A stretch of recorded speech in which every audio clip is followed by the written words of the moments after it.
Good evening, ladies and gentlemen. How are you doing today? All good? Well, this session is just about the best time to do this. Our next session, which is called Offer a Book of Verse Beneath the Bough. Daily Love Poems chosen by Eunice D'Souza and presented by Anita Uberoy and team. So it's now the hour. I'm not holding you back for any more minute. Let's welcome on stage with a big round, actually not a stage, right here with a big round of applause, Anita Uberoy.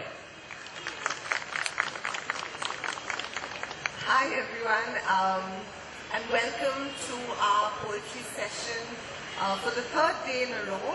It's been lovely here each evening, sitting here with these fairy lights and just reading poetry, that's all it is. With me today is the lovely Saurabh Adeshi, my co-actor and a dear friend, and he's agreed to join us this evening and share some poetry with everyone.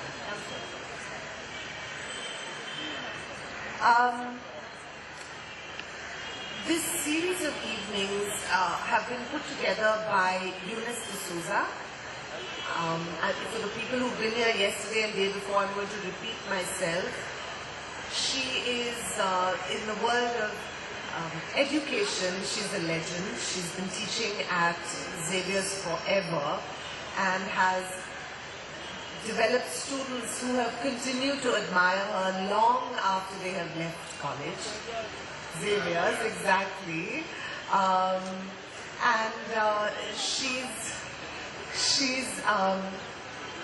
quite a remarkable woman and has put together these poems in a way that gives us more than enough variety, and yet it's in keeping with her concept of how she wants it all presented. So in fact, at one point I did ask her, I said, can we add a poem? And she said, no, you just use what I have given. Unfortunately, she can't be with us today, but we're going to read what she has selected. The topic of all the poems that we've been reading over the last 2 days and today as well is love, romance and violence. It's great fun reading them. Okay, alright. Sit back. It's totally agendaless. It's just here an evening where we listen to poetry, read poetry and enjoy it for what it is. There's nothing that follows that. Okay? And the best part is it's short.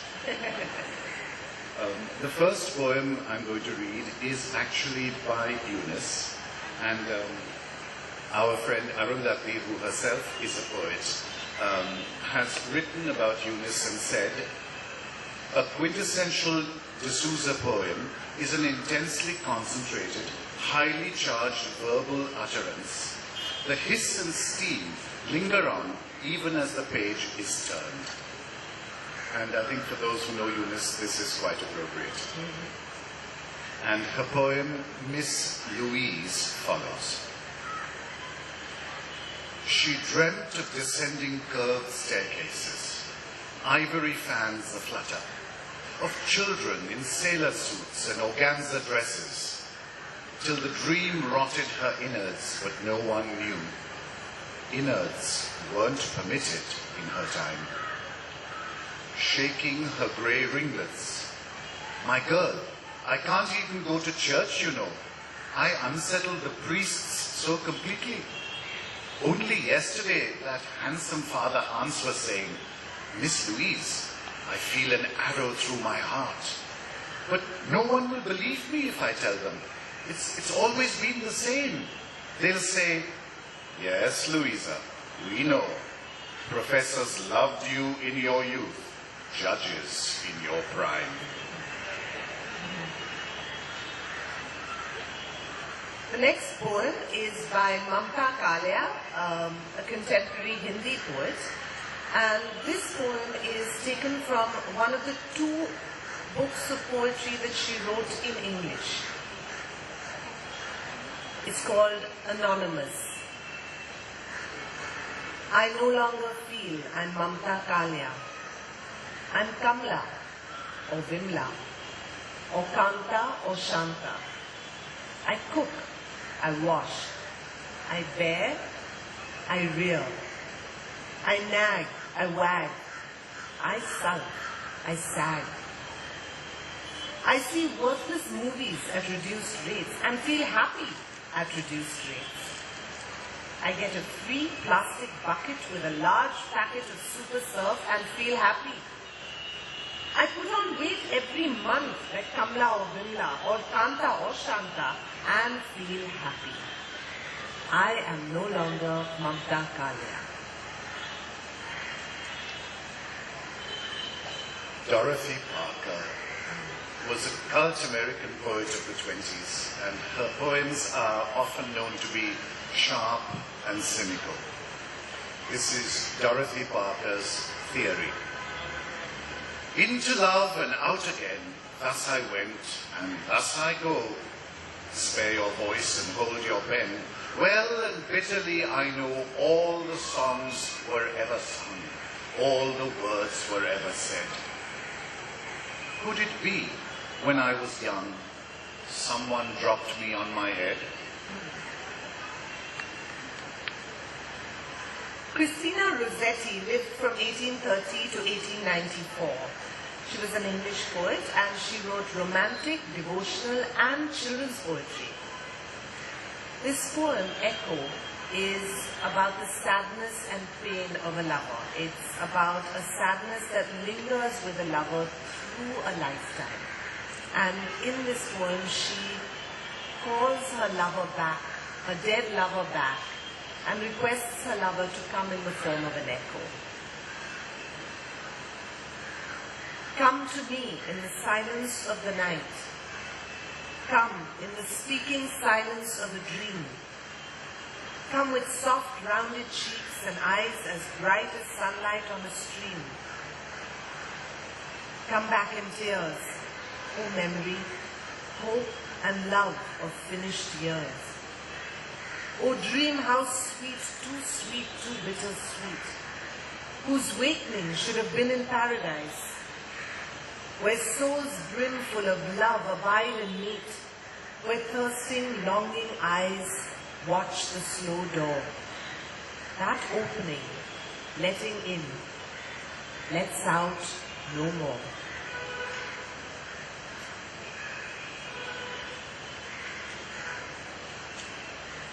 Sor Juana Inés de la Cruz was an exceptional 17th century nun and a feminist long before the concept even existed. As a matter of interest, I just looked her up on the net and I was amazed. We're talking about a 17th century lady who was illegitimate, decided to join a convent because she wanted to study and women were not permitted to study at that time, and joined an order of nuns where penance and starvation and self-flagellation were the order of the day. So she left it after a few months, realizing wasn't what she wanted, and eventually joined another more enlightened order where they gave her, again unheard of, they gave her a study of her own, books to research, a library at her disposal, and all the education she could possibly want. From this, she was picked up by a member of the nobility, a female member of the nobility, and became a sort of, shall we say, lady-in-waiting come possible lover of this lady. That is ambiguous, but it is hinted at. And what to me was so amazing is, again, a 17th century nun who was so outspoken and often condemned the church for what she thought was oppression of women, causing naturally huge repercussions at the time and almost cost her her life. This huge introduction for a 4-line poem. But obviously a fascinating lady. Sor Juana Inés de la Cruz, a satirical romance, translated by Judith Thurman. Critics, in your sight, no woman can win. Keep you out, and she's too tight. She's too loose, if you get in.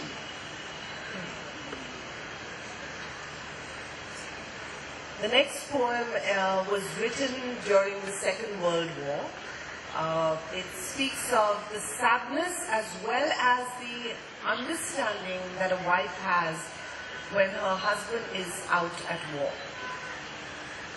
War song.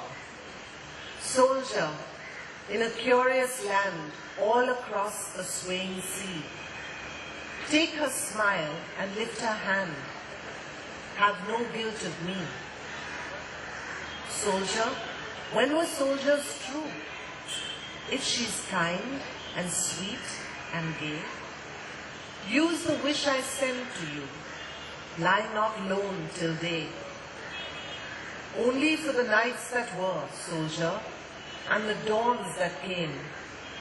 When in sleep you turn to her, call her by my name.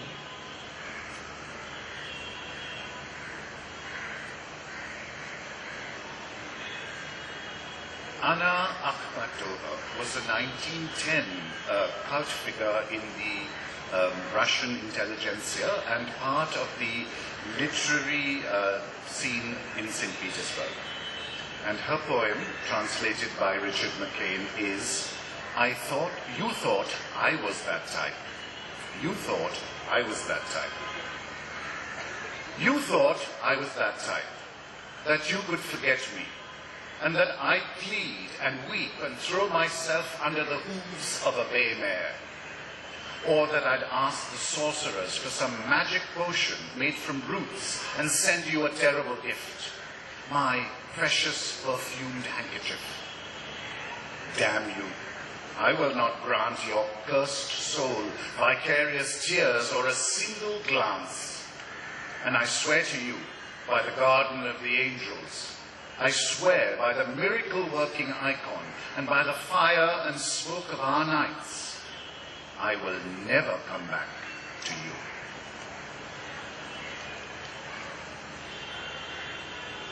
The next poet is Edna St. Vincent Millay. She was an American lyrical poet and playwright. She received the Pulitzer Prize for poetry and was actually just the third woman who had won the Pulitzer Prize when she did. She was also known largely for her feminist activism and for her many love affairs. Theme and variations too. Heart, do not bruise the breast that sheltered you so long. Beat quietly, strange guest. Or have I done you wrong to feed you life so fast? Why no. Digest this food and thrive. You could outlast discomfort if you would. You do not know for whom these tears drip through my hands. You thud in the bright room darkly. This pain demands no action on your part, who never saw that face. These eyes that let him in, not you, my guiltless heart. These eyes, let them erase his image, blot him out with weeping and go blind. Heart, do not stain my skin with bruises. Go about your simple function. Mind, sleep now. Don't intrude. And do not spy. Be kind. Sweet blindness. Now begin.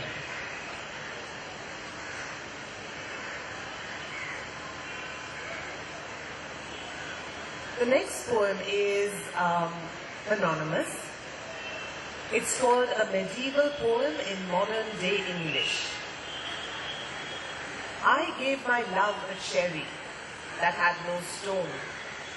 I gave my love a chicken that had no bone. I gave my love a child that has no crime. I gave my love a love without any end. How can there be a cherry without a stone? How can there be a chicken that has no bone?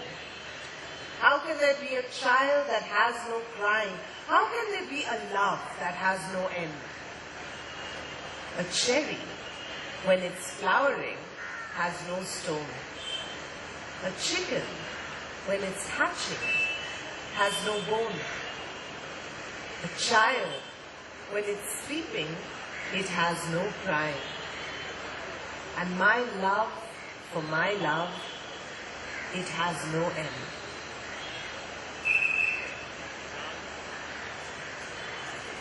Party Piece by Brian Patton. Now, Brian Patton is one of the Liverpool poets, writing about the same time as the Beatles. So this has a different feel. He said, "Let's stay here, now this place is emptied, and make gentle pornography with one another, while the party-goers go out and the dawn creeps in like a stranger. Let us not hesitate over what we know, or over how cold this place has become, but let's unclip our minds and let tumble free the mad, mangled crocodiles of love." So they did, right there, amongst the woodbines and Guinness stains.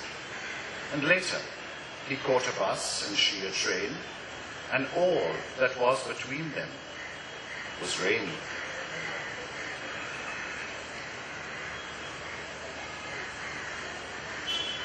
The next poem is written by Mustansir Dalvi. He is an architect and a teacher in Bombay. He is a professor of architecture at the JJ School of Arts. Peabody by Mustansir Dalvi.